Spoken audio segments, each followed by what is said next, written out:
Hi everyone, welcome to my YouTube channel. I hope you all are doing well and staying safe. जो हमारा chapter चल रहा था वो था सम नेचुरल फिनोमिनाज। आज हम उसमें पढ़ेंगे लाइटनिंग कंडक्टर्स के बारे में।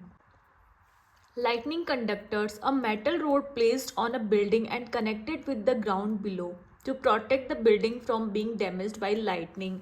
अब लाइटनिंग कंडक्टर्स, कुछ कंडक्टर्स होते हैं। तो कंडक्टर्स का यूज़ हम क्यों करते हैं?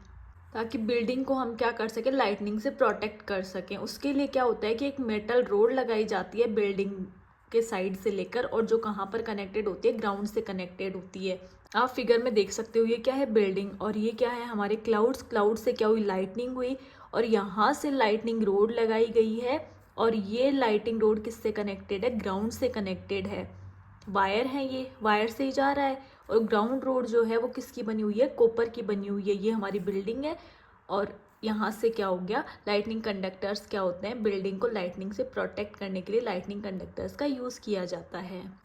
One end of the road is kept out in the air and the other is buried deep in the ground. एक एंड जो है रोड का वो कहाँ पर, एयर में रखा गया है, और दूसरा क्या किया गया है, ग्राउंड में रखा गया है उसको। The rod provides easy route for the transfer of electrical charges to the ground. अब इलेक्ट्रिकल चार्जेस ग्राउंड तक पहुंचने के लिए कौन ट्रांसफर करवा रहा है, इलेक्ट्रिकल चार्जेस का ट्रांसफॉर्मेशन कौन करवा रहा है, road. Earthquake, the shaking of earth which last for a very short time. Earth की शेकिंग, और जो एक बहुत छोटे टाइम के लिए होती है, वो क्या होती है, earthquake. They can cause immense damage to buildings, bridges, dams and peoples. अब ये झटका बहुत कम समय के लिए तो लगता है, लेकिन ये जो है वो बहुत ज़्यादा हार्मफुल है। इससे building, bridge, dams, in fact people को भी जो है वो नुकसान पहुंच सकता है। Earthquakes can cause floods, landslides and tsunamis. Earthquake से जो है बाढ़, लैंडस्लाइड्स और सुनामीज भी आ सकती हैं। The uppermost layer of the earth is not in one piece, it is fragmented. Each fragment is called a plate. जो अर्थ की अपर मोस्ट लेयर है वो सिंगल लेयर नहीं है, वो क्या, फ्रेगमेंट्स में डिवाइड है, और हर एक फ्रेगमेंट को क्या कहा गया है, प्लेट कहा गया है। जैसे आपकी लिथोस्फेयर, स्ट्रेटोस्फियर, ये सब क्या है, अर्थ की लेयर्स हैं। तो ईच फ्रेगमेंट को हम क्या बोलते हैं, plate. Plates are in continual motion, और प्लेट्स जो है वो कंटिन्यू मोशन में होती हैं। Tremors on the earth caused by. अब क्या क्या ट्रिमर्स जो है अर्थ की वजह से हो सकते हैं। ट्रिमर का मतलब होता है भूकंप के झटके जो अर्थ में हमें महसूस होते हैं, वहाँ से क्या क्या हमें चेंजेस या क्या क्या डैमेज वहाँ पर हो सकते हैं। Movement of earth plates, earth की प्लेट्स का मूवमेंट होना due to volcano eruption, volcano eruption की वजह से हो सकते हैं।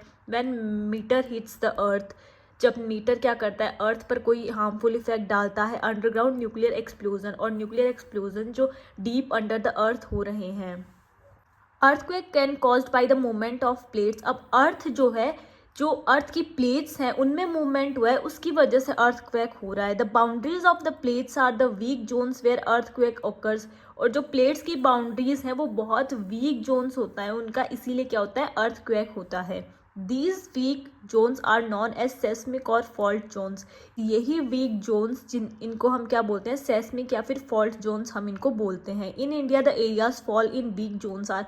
अब इंडिया में कौन कौन से एरियाज हैं जो वीक जोन्स के अंडर आते हैं, Kashmir, western and central Himalayas, run of Kutch, whole north east, Rajasthan, India, Gangetic plain. ये सारे क्या है, इंडिया के वो पार्ट है जो वीक जोन्स के अंदर आते हैं।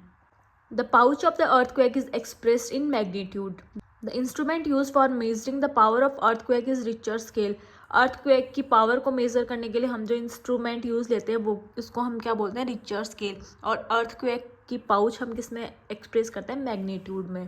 Protection against earthquake. अब अर्थक्वेक के टाइम पे हमें क्या क्या प्रोटेक्शंस रखनी चाहिए, क्या क्या सावधानियां हमें बरतनी चाहिए। The buildings in the seismic zones should be designed such that they can withstand tremors due to earthquake. Buildings को इन तरह से डिज़ाइन किया जाना चाहिए कि जब अर्थक्वेक के ट्रीमर्स हों तो उन बिल्डिंग्स पे कोई भी इफ़ेक्ट ना पड़े। All buildings should have fire fighting equipments, और सारी बिल्डिंग्स में फायर फाइटिंग जो भी इक्विपमेंट्स होते हैं वो सारे वहाँ पर होने चाहिए।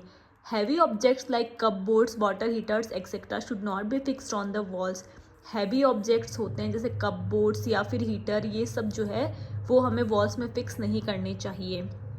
If you are at home, अगर आप घर पर हैं, take shelter under table. Table के अंदर नीचे शेल्टर लीजिए। If you are in bed do not get up, protect your head with a pillow. अगर आप बेड पर हैं तो वहाँ से उठिए मत, पिलो की हेल्प से आप क्या कीजिए, आपके हेड को प्रोटेक्ट कीजिए। Stay away from tall and heavy objects, जो टॉल और हैवी ऑब्जेक्ट्स हैं उनसे क्या कहिए, दूर रहिए। इफ़ यू आर आउटडोर्स, अगर आप बाहर हैं, find an open area away from buildings, trees and power lines and lie on the ground. अगर आप बाहर हैं तो किसी ओपन एरिया में जाइए, बिल्डिंग से दूर, ट्रीज से दूर, या कोई भी जहाँ पर पावर इलेक्ट्रिकल लाइंस हैं तो वहाँ से क्या कीजिए, दूर रहिए। If you are in a car और bus, ask the driver to slow down and don't get out till the tremor stop. और अगर आप किसी कार या बस में ट्रैवल कर रहे हैं तो आप ड्राइवर से कहिए कि उसको रोक दें और जब तक बाहर ना निकलें तब तक ट्रिमर जो है वो पूरी तरह से स्टॉप ना हो जाए।